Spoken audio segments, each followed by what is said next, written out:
Bismillahirrahmanirrahim. Assalamualaikum warahmatullahi wabarakatuh. Alhamdulillahirabbil alamin. Wa bihi nasta'inu ala umuri dunya waddin. Asyhadu an la ilaha illallah wahdahu la syarikalah wa asyhadu anna Muhammadan abduhu wa rasuluh. Allahumma salli ala Muhammad wa ala alihi wa sahbihi wa man tabi'ahum bi ihsanin ila yaumiddin. Amma ba'd.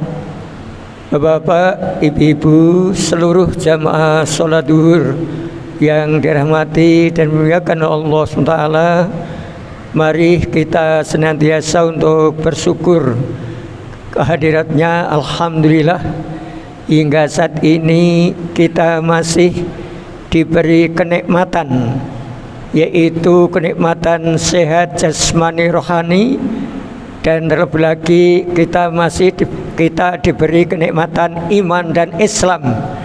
Dengan kedua nikmat itu kita hidup menjadi terarah. Dengan dua nikmat itu, yaitu iman dan Islam, insya Allah kita nanti mendapat jatah untuk masuk surga Allah Subhanahu wa ta'ala. Dan insya Allah saya yakin selain kedua tersebut, mereka tidak akan bisa menikmati kehidupan akhirat nanti. Maka kita bersyukur di siang hari ini kita termasuk hamba Allah yang cinta akhirat. Tidak hanya sekedar cinta dunia, tetapi cinta dua-duanya. Tapi kita harus lebih cinta dunia daripada akhirat. Ibu-ibu, bapak yang saya hormati, dalam kesempatan kultum ini saya akan menyampaikan 3 pesan Rasulullah SAW kepada Abu Hurairah radhiyallahu anhu. Abu Hurairah radhiyallahu anhu berkata, "Ausani Khalili sallallahu alaihi wasallam bisalasin bisyamin salasati ayyam fi kulli sahrin warok ngatadzuha wa an utira qabla an anam." Rawahul Bukhari dan Muslim. Artinya, Nabi Muhammad SAW tercinta memesankan padaku yaitu Abu Hurairah radhiyallahu anhu 3 hal, yaitu berpuasa 3 hari dalam setiap bulan, mengerjakan 2 rakaat duha, dan berwitir dulu sebelum tidur. Hadis ini sahih, riwayat Bukhari dan Muslim. Kepada seluruh jamaah yang di tahun 1445 Hijriah belum pernah, kecuali yang sudah biasa melakukan nasihat atau pesan Rasulullah kepada Abu Bakar tadi, mudah-mudahan tetap istiqomah selalu melakukannya. Bagi bapak ibu yang belum, mari di tahun 1446 Hijriah ini harus ada perubahan dalam kita mengikuti ibadah yang dicontohkan oleh Rasulullah SAW.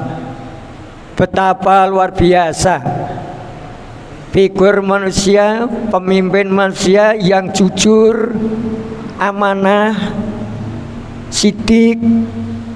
Beliau memberikan pesan kepada sahabatnya yaitu Abu Hurairah tentang 3 hal tersebut, yaitu puasa 3 hari setiap bulan Hijriah, bukan bulan Miladiyah, bukan bulan Masehi, tapi bulan Hijriah atau bulan Qamariyah. Puasa Yaumul Bid dilakukan pada tanggal 13, 14, dan 15 bulan purnama. Hadis ini diriwayatkan oleh Imam Ahmad, Nasa'i dalam As-Sahih, yang disebut yaitu hari-hari putih. Jadi Rasulullah yang pertama pesan kepada Abu Hurairah agar melakukan yaitu puasa 3 hari setiap bulan. Tanggalnya tanggal 13, 14, dan 15 yang disebut bulan purnama. Dan saya pernah membaca itu dalam buku tuntunan sholat gerhana, bahwa terjadinya gerhana bulan itu Allah menentukan di tanggal-tanggal bulan purnama, yaitu tanggal 13, 14, 15. Sedangkan kalau gerhana matahari itu pada akhir bulan. Ini yang pernah saya baca. Oleh karena itu, puasa Yaumul Bid dilaksanakan setelah puasa Ramadan hingga tiba Ramadan berikutnya. Ada hadis yang berbunyi sebagai berikut: salasun min kulli sahrin wa Ramadan ila Ramadan fahada syiyamud dahr. Rawahu Ahmad dan Muslim. 3 hari puasa setiap bulan, puasa Ramadan ke Ramadan berikutnya, itu seperti puasa 1 tahun penuh. Hadis riwayat Ahmad dan Muslim. Jadi non sewu Bapak Ibu yang mau melakukan puasa 3 hari setiap bulan, itu diawali dari bulan Syawal sampai bulan Sa'ban sebelum Ramadan. Itu kalau mampu. Kalau tidak, ya paling tidak kita jangan sampai meninggalkan di bulan-bulan itu. Berarti puasa 3 hari setiap bulan selama 11 bulan. Itu Rasulullah mengatakan seperti melakukan melakukan puasa 1 tahun penuh. Di hadis lain mengatakan seperti puasa sepanjang masa. Subhanallah. Jadi Bapak Ibu yang selama ini belum pernah, mari kita coba umur kita betul-betul kita manfaatkan.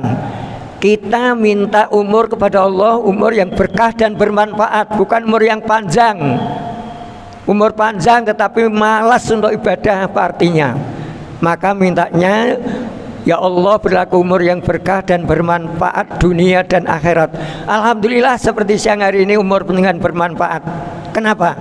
Pendengar setelah sholat tidak pergi, masih duduk mendengarkan kultum. Siapapun yang menyampaikan insya Allah bermanfaat Bapak Ibu. Ini pesan yang pertama. Kemudian pesan yang kedua, yaitu sholat duha 2 rakaat.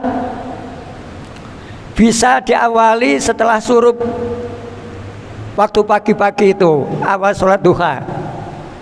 Tetapi memang ada keterangan bahwa yang paling afdol itu setelah anak unta merasa kepanasan, kira-kira jam 9 pagi. Itu sholat duha lebih utama. Tapi kalau mau dilakukan pagi awal boleh, bahkan sampai sebelum duhur pun boleh. Tapi itu namanya menunda-nunda. Ini pesan Rasulullah yang kedua, sholat duha 2 rakaat. Sholat duha itu dilakukan karena mencari ridha Allah, bukan semata-mata untuk minta rezeki. Yang selama ini dilakukan oleh banyak orang, ketika sholat duha itu katanya untuk minta rezeki kepada Allah. Kemudian doa ini yang dibaca ketika setelah sholat duha, Rabbi firli wa tub alayya innaka antat tawwabur rahim. Ini hadis riwayat Bukhari. Adapun doa yang selama ini mungkin pendengar ngamalkan, karena saya juga pernah ngamalkan dan juga masih, yang pakai Allahumma inna duha'uka dan seterusnya, itu tidak ada keterangan dari hadis.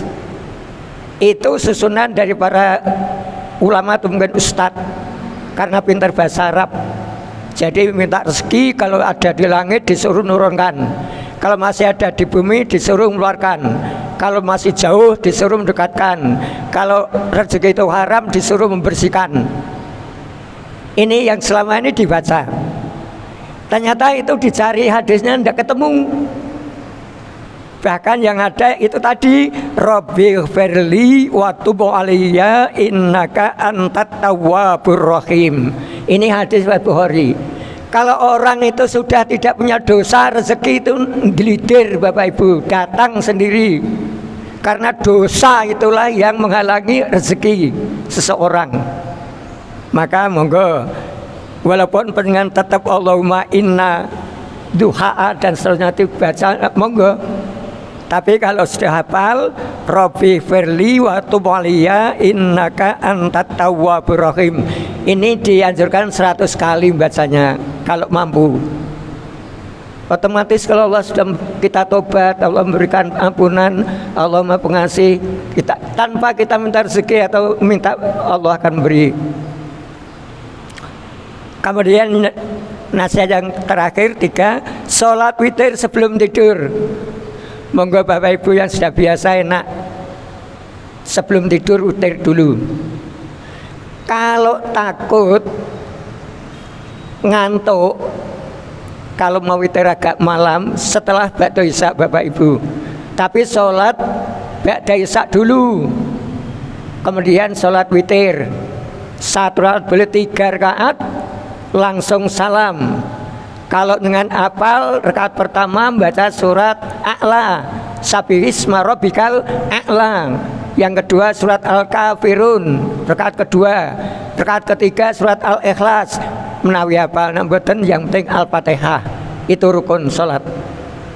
Ini jadi kemudian ada keterangan kalau sebelum tidur kita sudah sholat witir. Kalau malam mau bangun sholat tahajud barangkali jangan melakukan witir yang kedua, karena ada keterangan dari sini hadis riwayat Abu Daud, Nasai dan Tirmidzi bahwa ketika kita sebelum tidur sudah sholat witir, seyogianya tidak melakukan witir kedua kali. Dalam satu malam tidak ada witir 2 kali. Ini keterangan. Kemudian yang terakhir Bapak Ibu, ini bulan Muharram, bulan yang sangat mulia. Mari nanti tanggal 9 Muharram, insya Allah hari Senin, dan Selasa tanggal 10-nya kita puasa sunnah yang dicontohkan Nabi. Kita ini ngaku cinta Nabi tapi sunnahnya tidak kita lakukan. Jangan sampai.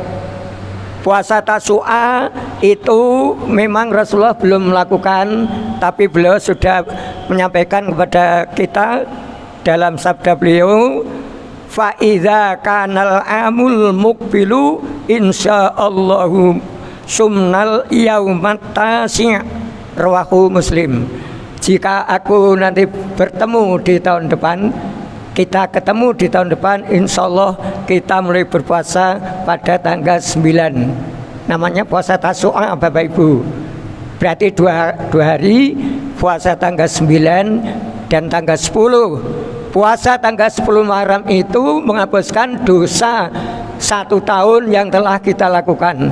Kalau sampai ini kita tidak melakukan, kita akan termasuk orang yang mahbunun atau khasirun, rugi. Oleh karena itu, mari di tahun 1446 Hijriah ini ibadah kita harus lebih meningkat daripada tahun 1445 Hijriah. Mudah-mudahan 3 pesan Rasulullah kepada Abu Bakar ini kita dapat untuk melaksanakannya. Kita niatkan Bapak Ibu, kita niatkan, terutama waktu mau tidur. Itu salat witir mungkin berat. Ada lagi sebelum tidur kita disunahkan untuk berwudu. Ini juga berat bagi yang belum biasa. Kalau sudah biasa enak. Jadi ini monggo mudah-mudahan ada manfaatnya, khususnya pada diri saya dan kepada seluruh jamaah. Saya doakan Bapak Ibu tidak hanya mendapat hidayah dari Allah, tapi hidayah dan taufiknya. Hidayah datang kemudian mampu melakukan, itulah taufik dari Allah Subhanahu wa ta'ala. Mari kita tutup dengan doa kafaratul majelis. Subhanakallahumma wa bihamdika asyhadu an la ilaha illa anta astaghfiruka wa atubu ilaik. Assalamualaikum warahmatullahi wabarakatuh.